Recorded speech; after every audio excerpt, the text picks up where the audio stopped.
Petunjuk penyelamat kita dan menurut ajaran Ilahi, maka beranilah kita bernyanyi. Bapa kami yang ada di surga, dimuliakanlah namamu. Saudara-saudara terkasih, selamat pagi, salam jumpa lagi dalam Sabda Siap Saji. Selasa 10 Agustus 2021, kita merayakan Pesta Santo Laurentius, Diakon dan Martir. Marilah kita berdoa dalam nama Bapa dan Putra dan Roh Kudus. Amin. Allah Bapa cahaya abadi yang cemerlang, karena cinta kasih yang cemerlang Santo Laurentius berapi-api menjadi pelayanmu yang setia dan martirmu yang mulia. Semoga teladannya dapat kami ikuti, sehingga kami boleh menjadi cahaya bagi orang lain. Demi Kristus Putramu dan pengantara kami, kini dan sepanjang masa. Amin. Tuhan bersamamu dan bersama rohmu.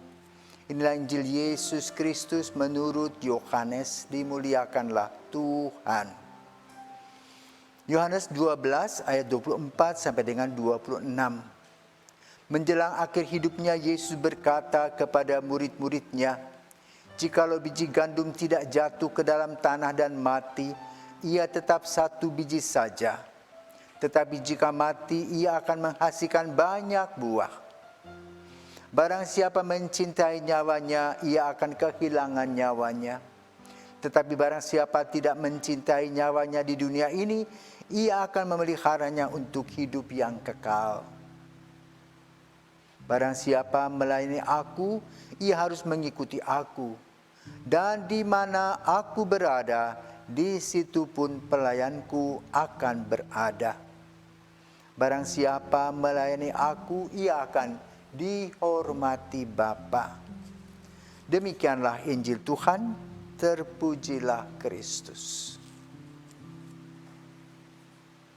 Saudaraku terkasih, Santo Laurentius adalah salah satu dari 7 diakon yang menjadi martir bersama Paus Santo Sixtus II pada masa penganiayaan Kaisar Valerianus. Santo Laurentius berasal dari Spanyol.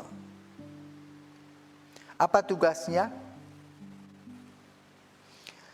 Ketika sang guru, yaitu Sixtus ke-12 menjadi paus, dia diangkat menjadi seorang diakon.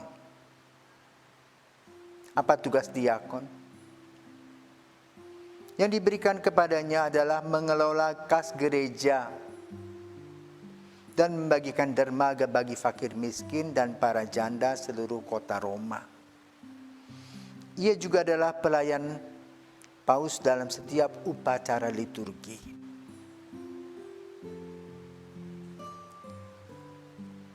Valerianus tahu bahwa Laurentius pemegang kas gereja. Maka ia memujuk Laurentius untuk menyerahkan semua kekayaan gereja kalau dia mau selamat. Lalu apa yang dibuat oleh Laurentius? Dia mengumpulkan orang-orang sakit, orang miskin, orang cacat, orang buta, dan sebagainya.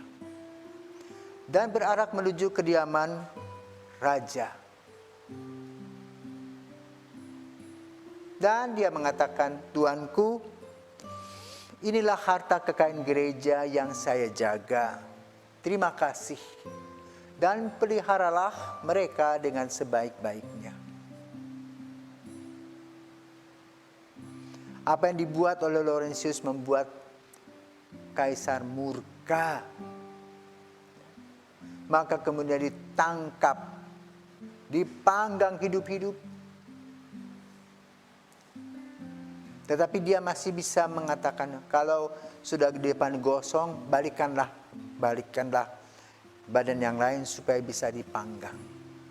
Akhirnya dia wafat. Nah saudara, Injil hari ini membicarakan tentang biji gandum yang ditanam. Biji gandum yang ditanam itu bisa tumbuh dan menghasilkan banyak. Tetapi kalau satu biji disimpan saja bukan ditanam, dia tetap satu biji. Ini menggambarkan bagaimana hidup sebagai seorang Kristiani harus menjadi orang yang rela berkurban untuk orang lain. Maka tidaklah mengherankan sampai hari ini di Roma, setiap kali ada kelompok yang namanya kelompok Caritas yang memberi makan orang-orang gelandangan. Dan itu dikeluarkan uangnya dari kepausan. Dari mana uang kepausan itu? Biasanya dengan berkat apostolik yang dijual di seluruh dunia ya, orang bisa memesan. Uang itulah yang dikumpulkan untuk membeli makanan secukupnya. Ya, dalam bentuk roti, anggur, dan sebagainya. Itulah yang dilakukan setiap hari dari tempat ke tempat bergantian untuk para gelandangan di kota Roma sampai hari ini. Dan ini berkaitan dengan kelanjutan apa yang sudah dilakukan oleh Santo Laurentius, diakon dan martir.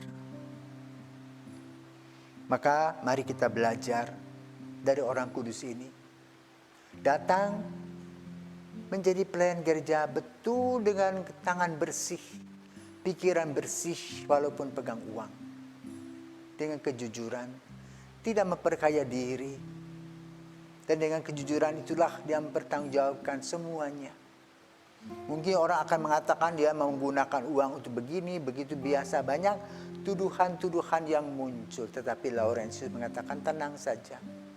Waktunya akan berbicara sendiri tentang apa yang kita lakukan. Maka mari saudaraku terkasih, melalui keteladanan Santo Laurentius kita berjalan terus ya, untuk melaksanakan tugas-tugas kita, menjaga kerajaan Allah dalam bentuk apa?